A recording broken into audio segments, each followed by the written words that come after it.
नमस्ते दोस्तों। दोस्तों, क्या आप भी किसी एग्ज़ाम की तैयारी कर रहे हैं? दोस्तों, आप मतलब किसी एग्ज़ाम की तैयारी कर रहे होंगे तो शायद आपको भी शॉर्ट्स नोट्स बनाने में बहुत परेशानी आ रही होगी। मुझे भी बहुत सारी परेशानी आई थी नोट्स बनाने में, तो मैंने ज्वाइन किया मंजू मैम को। मंजू मैम यूट्यूब पे फ्री पढ़ाती हैं, इनकी बहुत सारी क्लासेज हैं। एनसीईआरटी कई बार इन्होंने कवर कर रखी है, तो मैंने मंजू मैम की क्लास से पॉलिटी कवर की है, एनसीईआरटी। उसमें मैंने कुछ इस तरह से नोट्स बनाए हैं। ये देखिए मंजू मैम की क्लास है।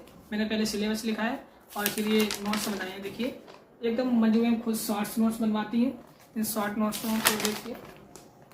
देखिए शायद आपको दिख रहा होगा। मंजू मैम बहुत अच्छे से नोट्स बनवाती हैं। मैंने काफ़ी शॉर्ट नोट्स बना रखे हैं इस तरह से, शायद आपको दिख रहा होगा।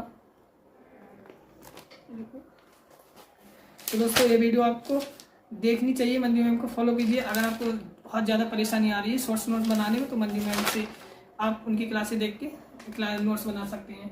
अगर आपको ये नोट्स चाहिए हो तो आप टेलीग्राम ज्वाइन कर सकते हैं। स्टूडेंट रो विद एजुकेशन के नाम से एक चैनल है टेलीग्राम, उस पर हम आपके लिए नोट्स दे देंगे अगर आप चाहिए।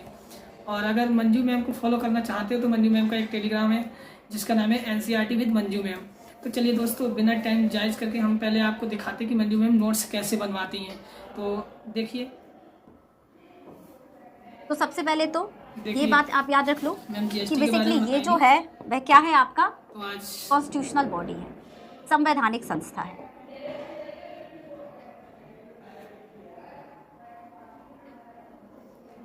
जीएसटी एकमात्र संवैधानिक निकाय है ये जो कि जीएसटी को लेकर निर्णय लेता है, और इसका वर्णन आपको आर्टिकल 279A में मिलता है। ठीक है, आर्टिकल 279A में इसका जो वर्णन है वह आपको मिलता है। और बेसिकली अगर हम देखें कि ये जो काउंसिल है, ये जो परिषद है, इसका मेन जो कार्य है वह क्या है, या इसकी स्थापना हमने क्यों की थी, मेन रीज़न क्या था, इसकी स्थापना का उद्देश्य क्या था। तो स्थापना का उद्देश्य था कि केंद्र और राज्यों के बीच में, केंद्र और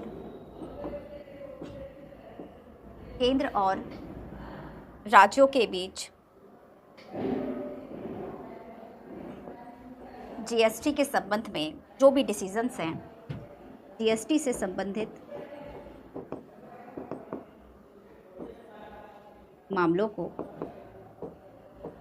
सुगमता के साथ आसानी से हो जाए, है ना। सुगमता, एक समन्वय स्थापित करना, सुगमता व समन्वय स्थापित करना, मतलब एक आसानी से जो जीएसटी को लेकर जो सारे प्रावधान है वह चल जाए। ठीक है, सो 279A जीएसटी परिषद की स्थापना का प्रावधान करता है। और 15 सितंबर इसकी स्थापना कैसे होती है ये जानना भी ज़रूरी है। तो ये इंट्रोड्यूस कैसे हुआ था, तो बेसिकली राष्ट्रपति के आदेश के द्वारा,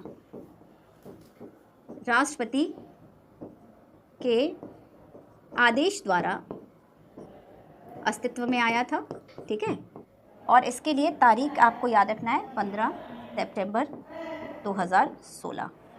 15 सितंबर 2016 ये वो तिथि है जिस दिन जारी किया गया जीएसटी काउंसिल। ठीक है, अब देखो कि बेसिकली अगर हम इसके विज़न या दृष्टि की बात करें कि आखिर इसके जो काम करने का तरीका है वह क्या है, ठीक है, या इसका लक्ष्य क्या है, इसका मेन विज़न क्या है, तो ये कोऑपरेटिव फेडरलिज्म की बात करता है। इसका विज़न या दृष्टि अगर हम देखें तो ये किसके आधार पर, जैसे कि आपका नीति आयोग काम कर रहा है, तो ये सहकारी संघवाद के सिद्धांत पर कार्य करता है।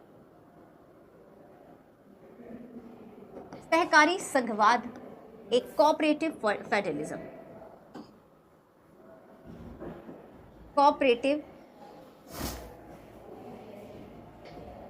फेडरलिज्म के सिद्धांत पर यह काम करता है। ठीक है, और ये जीएसटी को लेकर और कोऑपरेटिव फेडरलिज्म के मानकों के स्टैंडर्ड जो हैं, के जो मानक हैं, इन मानकों को स्थापित करता है, मानकों को स्थापित करेगा। ठीक है, और जीएसटी का जो काम है वह कैसे होगा, तो पूरा जीएसटी से लेकर जो भी संबंधित कामकाज हैं उन कामकाज के संबंध में निर्णय लेगा। काम किस तरीके से होगा उसका कोई प्रोसीजर तो ज़रूर होगा।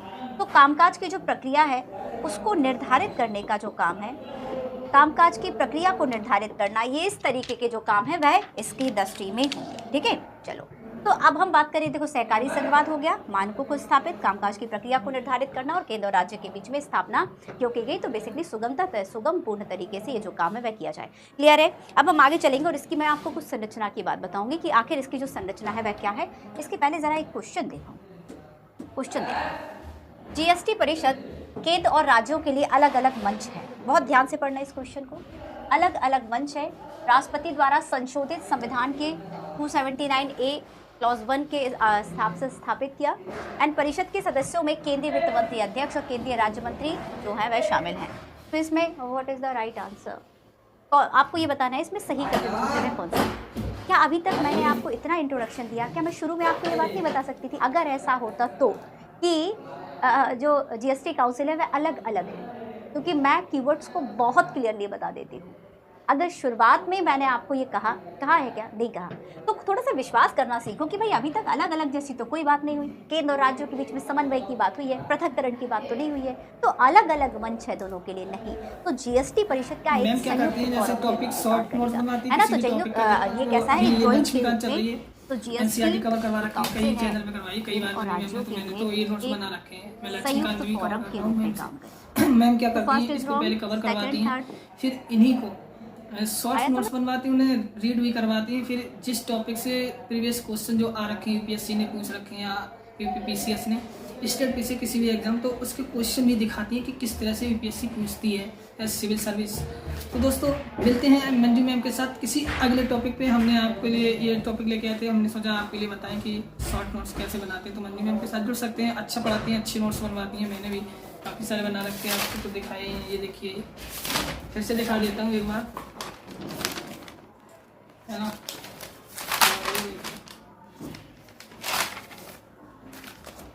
है ना दोस्तों,